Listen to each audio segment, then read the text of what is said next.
Hola, ¿qué tal? Soy Matías Rebolledo y estamos aquí en el set de Kinótico en la 58a edició del Festival de Sitges, en este set audiovisual patrocinado por Repsol en colaboración con la SCAC. Hoy recibimos con toda la energía. We have here with all our energy today in our very last day of interviews, Deanna Milligan, Milligan, and Ramsey Fendall, directors, Lucid. One of the best movies I've seen in the festival. I really love it. Really? Yeah. Oh, I love you. Thank you. Thank you. Welcome, welcome. Thank you. Thank you. Yes, our movie, if you get it, you get it. Yeah, yeah, So, it's yeah, so we're special. kindred spirits. First of all, thank you for your time. Thank you. And I wanted to ask you, it's a very obvious one, but I wanted to. How and when did you start to work on the film? Because there's the short film, but I wanted to ask you how and specifically when did you start to work on it? Well, for the short film, I think you started in 2017, if I'm not mistaken, and then there was some development. We made the short in 2019, 2020, and then and we premiered. I forget where we premiered, but we ended up at Fantasia, and then on the basis of that film, we were like, okay, we have to try to do something more with this. And Fantasia took us into the shorts to features lab, and then we came here to Sitges to the fan pitch. And that was the thing which sort of, I think, kind of got us going. We were looking for money. We were trying to figure out what to do. And I think at that point, it sort of had assumed a life of its own. The short was pulling us by the face, as Deanna likes to say. And we knew that we somehow had to get this thing going. We were thinking about another project at the time, but circumstances just sort of forced us to kind of keep going into the Lucid world. And we loved it as a world. It was so much fun to be in the Lucid world. So, Yeah, and it was I remember standing here in Spain at Sitges, and there used to be a bar here called Nirvana, and I was standing outside in the moonlight, and I was talking to another filmmaker, and he said, well, what happens if you don't get the financing that you came here to get to make the film? And I was like, I don't know, we go back to Canada, we keep trying. And he's like, just go home and make the movie. Go home and make the movie, and the money will come. Like, people will join you. And so I really thought hard about that. And when we got home, we got busy right away, because that idea of just making the film the way that we did was more true to the subject matter that we were making for a punk DIY film about art. As filmmakers, we had to be true to that. I'll just say to add one thing to that too. We did have, after we were thinking about this other project, the other project sort of didn't work out, but at the time we were getting we were talking to Guy Madden, Canadian filmmaker Guy Madden, and he said, well, you guys have that other film, Lucid, right? I think you better just keep going with that. That seems like a great place to continue. And we were like, and he's like, and you guys have a house, right? So you can always just shoot it in the house. And so we're like, okay. So that's what we did. So that's really one of Yeah. the significant origins of how the film got to be. Wow. For the people that hasn't seen it yet, how would you define Lucid? Well, the film is it's a horror movie, but it is a coming of age film. It's about a girl, Mia, that's an artist, and she's struggling to create a self-portrait project. And every time she tries, she just has this terrible creative block. So friends of hers at school suggest that she take a magical candy. And the magical candy is a little heart-shaped candy, and it says Lucid on it.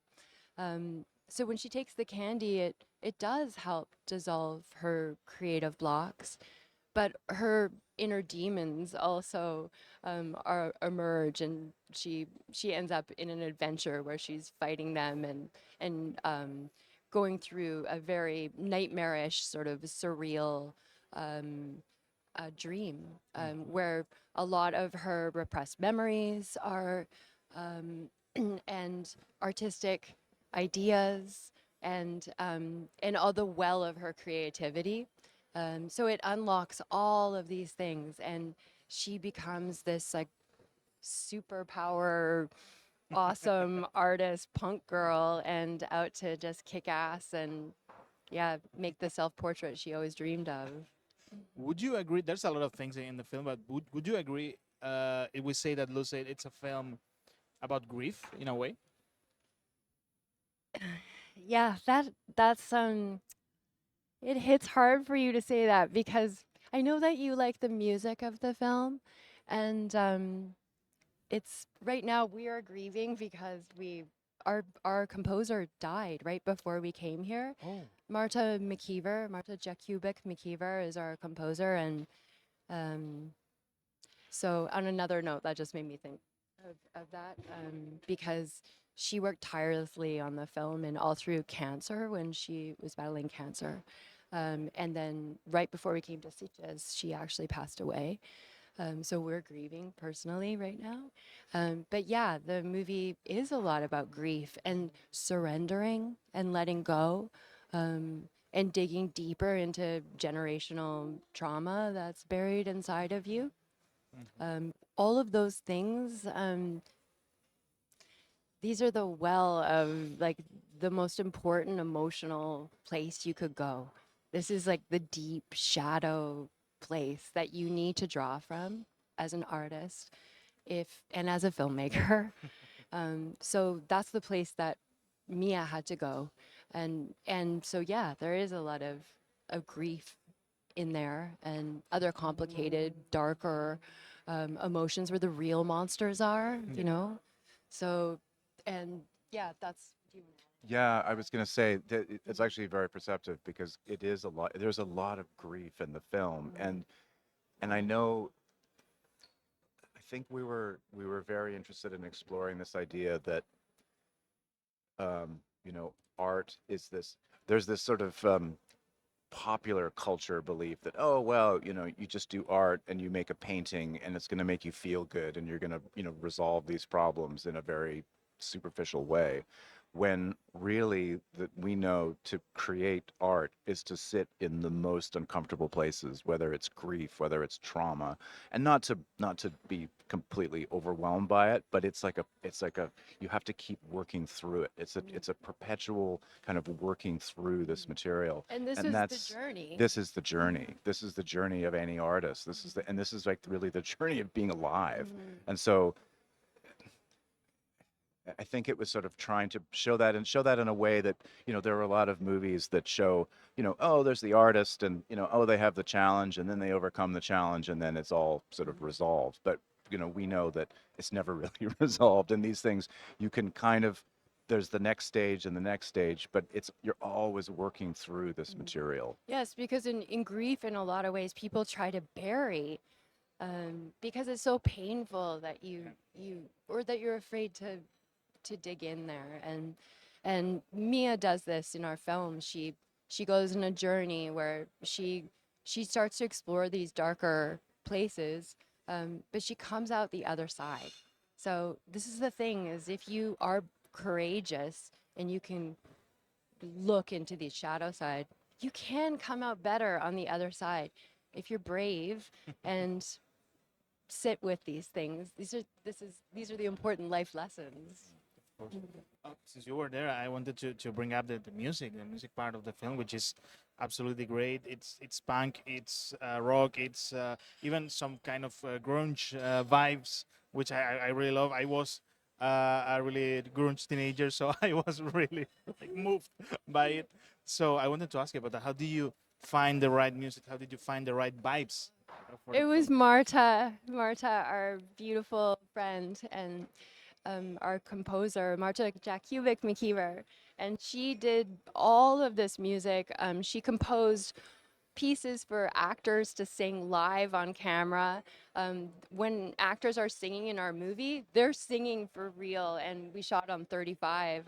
The parents in the film have a folk rock band called Sweetbird, and Marta worked with James Wallum from Tears for Fears. He's the drummer from Tears for Fears. He has a recording studio that we brought our actors in and taught them to do this duet that they sang live on camera. And then the young girls, the punk girls, sing a song called Karmic Mirror. Marta wrote that song, taught it to the actors, and then they performed it live on stage, which is maybe my favorite day on set. It was so much fun. You would have loved it. And yeah, and then the music that she collected from friends, the Dish Rags, which were an incredible punk band, all-girl punk band in Canada.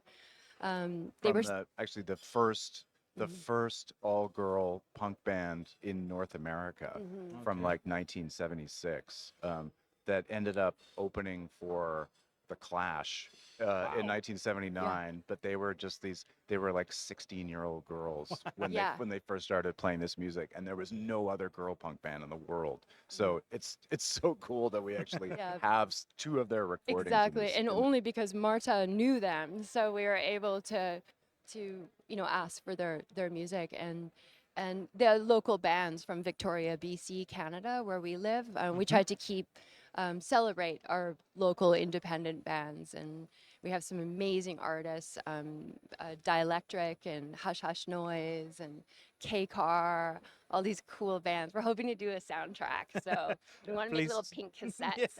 Yeah. But just to add one thing too, is that actually, because of Marta, we actually started the film when we first started shooting the film. We started with the flashbacks from the 1970s, and actually that part of the film we started because that was the first bit of financing we got was because of Marta, so that she started composing music before we actually shot anything. So music was actually before there existed any footage, and that was our way in. And that's kind of the way we actually now we actually love working this way. So it's highly unusual, I know, to do that. And even the funding body was like, this is an unusual way of going in, but we love it. So Yeah.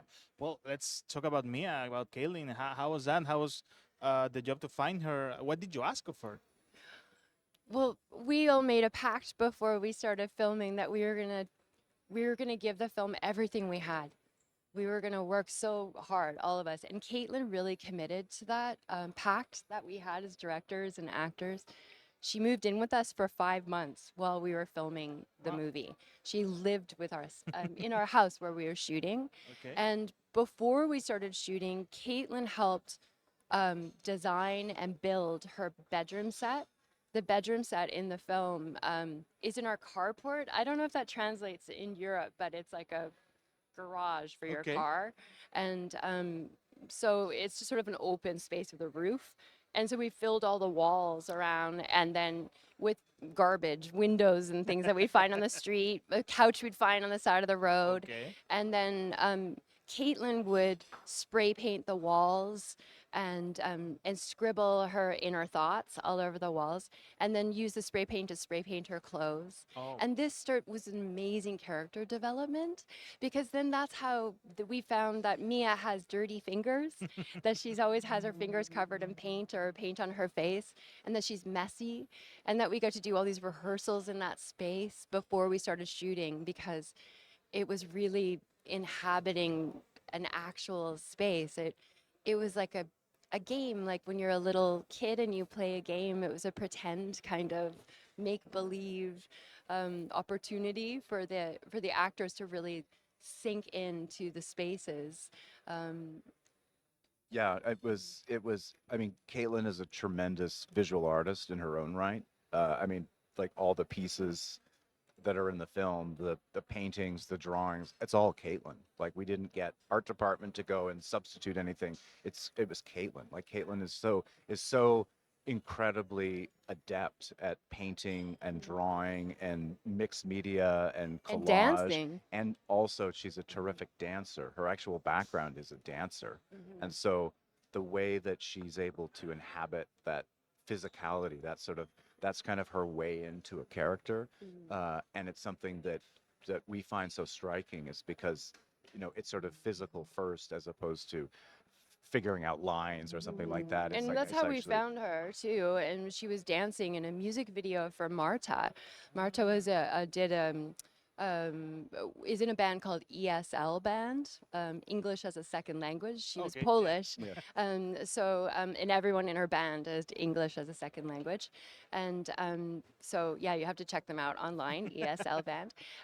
But they did a song called Super Baked, and Caitlin was a dancer in the video, and it was one of the first times I ever edited anything.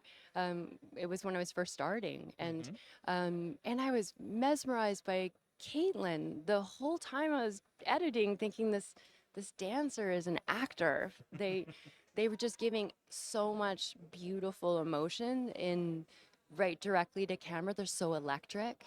Caitlin's incredibly courageous emotionally and giving as an actor. I think they're very, very special. And a chameleon almost disappeared entirely into this role. And Scottish, she has a Scottish accent, but she was doing a Canadian accent in the film, so really inhabited the character. It's amazing. Please stay with me for one last question. Vamos ya con la última pregunta, pero os recordamos que las energías de Repsol mueven el Festival de Sitges por segundo año. Repsol está presente no solo aportando sus soluciones energéticas, sino ofreciendo distintas experiencias para que el público aquí en Sitges lo pase de miedo. I'm telling our audience that Repsol, our partners here, are helping to get people the chills, to get people frightened. So I wanted to ask you, what is the very first memory of yours as horror fans in a horror film, in your TV set when you were 9 years old? How was that? Well, I have a memory of I was very little, and I think it was the first movie I ever saw, and it was a local cinema near my house. And don't laugh, it was Bambi. I'm sorry. And it was the forest fire scene in Bambi, Okay. which is so intense. Like to this day, it is built like it a is horror so thing. intense. Yeah. I was so terrified. I remember I cried. Like it was so absolutely so intense. And I was with my mother, and I think I don't quite remember. I think we might have actually left the theater because it was just so completely overwhelming. That makes it so much worse because you don't see the ending. You don't actually see the never end. do that. You So have to see it So I'm through. just left with this impression of Bambi as this like terrible horror movie. These animals fleeing for their lives and obviously being incinerated by this terrible forest fire. So that was my first experience of I guess the impact of the scale of cinema as something which could just completely engulf you, and it was so terrifying. So I want to watch Bambi again right now. so do I. For me, it was Carrie. I remember actually I was at a sleepover party with friends. I was a little kid. I think I was 10 or something.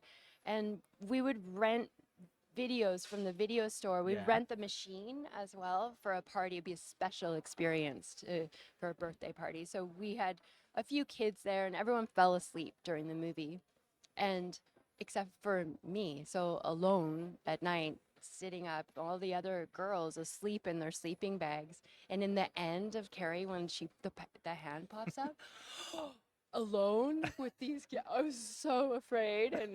But yeah, I think about that all the time. I love Carrie, but I love that moment of absolute horror when that happens in the very end. That's scary. Well, Deanna Ramsey, thank you for your time. Thank you. Thank you for that film. Matthias. And let's hope the best for it. Thank you you, so thank you, much. thank you for having us. Yeah, thank you. Nosotros, ya sabéis, vamos a seguir aquí en Kinótico, en esta 58a edició del Festival de Cinema Fantàstic de Catalunya, el Festival de Sitges, en este set patrocinado por Repsol en colaboración con la SCAC. Todo lo que ocurre aquí, toda la semana, en kinótico.es, la primera con K y la segunda con C.